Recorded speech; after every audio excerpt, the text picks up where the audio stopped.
এতিয়া আমি ডিসকাশন কৰিম স্থানমান মানে কি।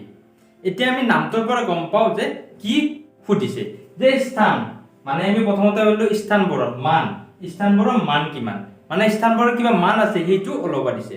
ঠিক তেনেদৰে স্থানবোৰ মই ইয়াত লিখি দিছো। স্থানবোৰ মই আগতে কৈছো স্থানবোৰ কোৱাটোৰ পৰা বাহতে লিখা হয় যে একক, দহ, শতক, হাজাৰ, অযুত, লাখ, নিযুত, কৌটি। এইখিনি এইবোৰৰ মান কি? সদায় মোৰ বাবে এককৰ মান হৈছে 1। দহকৰ মান কি? দহকৰ মান সদায় 10। দহকৰ মান। শতকৰ মান কিমান হ'ব? 100। হাজাৰৰ মান কিমান হ'ব? 1000। অযুতৰ মান কিমান হ'ব? 1 অযুত। লাখৰ মান কিমান হ'ব? 1 লাখ। নিযুতৰ মান কিমান হ'ব? 1 নিযুত। 5 6 1 2 3 4 5 6। আৰু কোটিৰ মান কিমান হ'ব? 1 কোটি। 5 6 1 2 3 4 5 6 7 1 কোটি। স্থানমান মানে কি? স্থানমান হৈছে স্থানবোৰৰ নিশ্চিত মান আছে সেইবোৰে হৈছে কি স্থানমান। এতিয়া মানবোৰ কৈছো যে এককৰ মান কিমান? 1, দহকৰ মান 10, শতকৰ মান 100, হাজাৰৰ মান 1000, অযুতৰ মান অযুত, লাখৰ মান 1 লাখ, নিযুতৰ মান 1 নিযুত, কোটিৰ মান 1 কোটি। আমি এইখিনি গম পালে আমাক যদি কুৱেশ্যন সোধে যে স্থান মান ওলোৱা, আমি অতি সহজে এই মানবোৰ ওলাব পাৰো। আমি এতিয়া কুৱেশ্যন কৰিলে আপোনালোকে গম পাব কেনেকুৱা আমি স্থান মানবোৰ ওলাও। 1 নম্বৰ কুৱেশ্যন যে 7 8 9 2 তোৰ কি ওলাব দিছে? স্থান মান। স্থান মান উলিওৱা। উলিওৱা মানে কি 7 8 9 তোৰ কি ওলাব দিছে? স্থান মান ওলাব দিছে। আমি কেনেকৈ ওলাম যে জোৰ প্ৰথমতে জোৰ কি ওলাম? জোৰ স্থান মান। স্থান মান জোৰ স্থান মান হ'ব কিমান হ'ব? 2 2 কি আছিল? 2 2 to 2 কিহৰ স্থান আছে? তো একক। এককৰ মান কিমান আছিল? 1 আছিল। 2 পূৰণ 1 সমান কিমান? 2। ইয়াৰ জোৰ স্থান মান কিমান হ'ব? 2। যদি আমি 9ৰ স্থান মান ওলাও, স্থান মান হ'ব মানে 9ৰ স্থান মান কিমান হ'ব? 9। সেই স্থানটোৰ মান কিমান? একক 10 10 মানে কিমান আছিল? 10 সমান কিমান হ'ব? 9 9 গুণ 90। এদিকে 9ৰ স্থান মান কিমান হ'ব? 90। 8ৰ স্থান মান, 8ৰ স্থান মান হ'ব 8ৰ স্থান মান কিমান হ'ব? 8 পূৰণ কিমান আছে? একক 10 শতক। শতকৰ মান কিমান আছিল? 100 সমান কিমান হ'ব? 800। যদি আমি 7ৰ স্থান মান ওলাও, 7ৰ স্থান মান উলিয়াও, 7ৰ স্থান মান হ'ব কিমান? 7 পূৰণ কোনটো স্থান আছে? একক 10 শতক হাজাৰ। হাজাৰ স্থান আছে ইয়াত। যদি একক 10 শতক হাজাৰ ওলাও কিমান হ'ব? 7000। জোৰ স্থান মান কিমান হ'ব? 2। 9ৰ স্থান মান কিমান হ'ব? 90 কাৰণ 10ত আছে। 8ৰ স্থান মান কিমান হ'ব? 800 কাৰণ শতকত আছে। আৰু 7ৰ স্থান কিমান হ'ব? 7000। নিশ্চয় বুজি পাইছা? এতিয়া আমি নেক্সট কুৱেশ্যন চাম। তাৰপিছত মই আপোনালোকক কম যে আপোনালোকে কেনেকৈ তৎক্ষণাত এইবোৰ মানবোৰ উলিয়াব পাৰিম। প্ৰথমতে মই বুজাই দিছো, তাৰপিছত সহজ নিয়মটো আপোনালোকক কৈ আছো।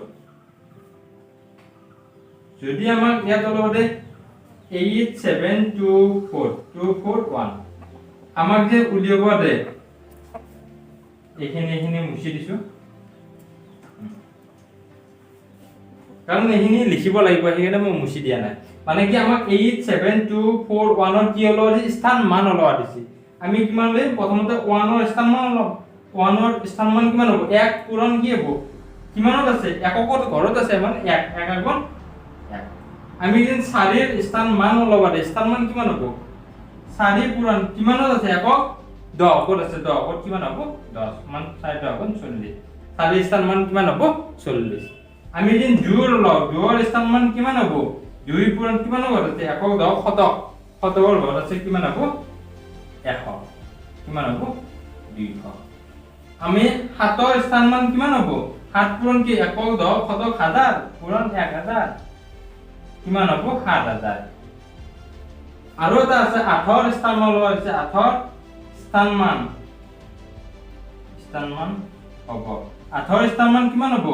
8 পূৰণ কিমান আছে? একক 10 শতক হাজাৰ অযুত মানে কি 1 অযুত 1 2 3 4 কিমান হ'ব 8 1 2 3 4 8 হৈ যাব এনেকুৱা আমি স্থান মান উলিওৱা হয় এতিয়া আমি চাম একদম সহজ নিয়মটো কেনেকৈ আমি অতি সহজে তৎক্ষণাত কৰিব পাৰো সেইটো নিয়ম আমি কৰিম এতিয়া যে আমাক কৈছে যে 9 4 6 8 2 কি ওলাব দিছে স্থান মান ওলাব দিছে আমি তৎক্ষণাত লম যে আমি প্ৰথমতে চাম 2 ৰ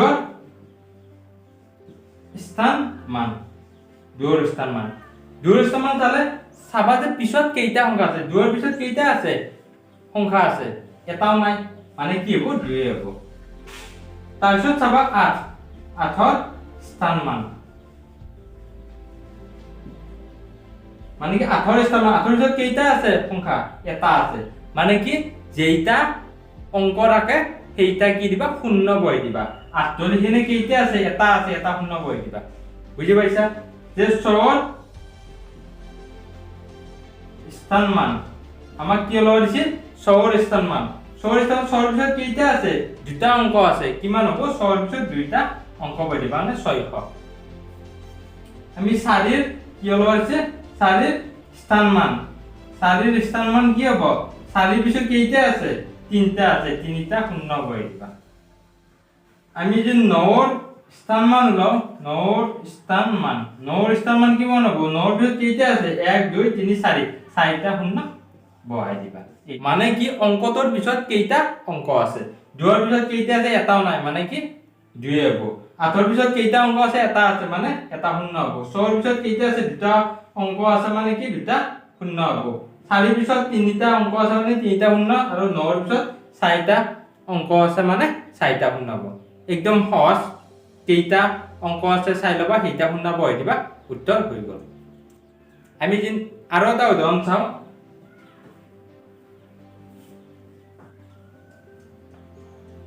তোমালোক দিছে 5 9 8 3 কি হলছে স্থান মান ওলোৱা দিছে আমি 3 ৰ প্ৰথমতে 3 ৰ স্থান মান লম স্থান মান কিমান হ'ব 3 ৰ পিছত কেইটা আছে এটাও নাই কি হ'ব 3 হ'ব 8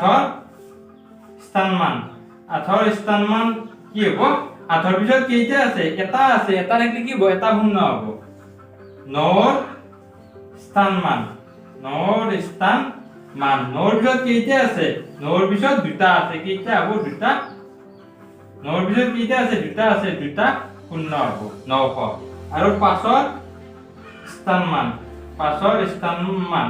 5 ৰ পিছত কেইটা আছে অংক তিনিটা আছে কেইটা হ'ব তিনিটা শূন্য হ'ব ইমান সহজ মানে কি অংকটোৰ পিছত যেইটা অংক ৰাখে সেইটা শূন্য বহাই দিলে হৈ গ'ল এইটো হৈছে উত্তৰ যদি আপোনালোকে ভিডিঅ'ৰ পৰা কিবা হ'লে শিকিব পাৰিছে বুলি ভাবে তেনেহ'লে ভিডিঅ'টো লাইক কৰিবা আৰু শ্বেয়াৰ কৰিবলৈ নকৰিবা আৰু এনেকুৱা ধৰণৰ ভিডিঅ' পাবলৈ আমাৰ পৰিয়ালৰ লগত একত্ৰিত হোৱাৰ কাৰণে চেনেলটো ছাবস্ক্ৰাইব কৰিব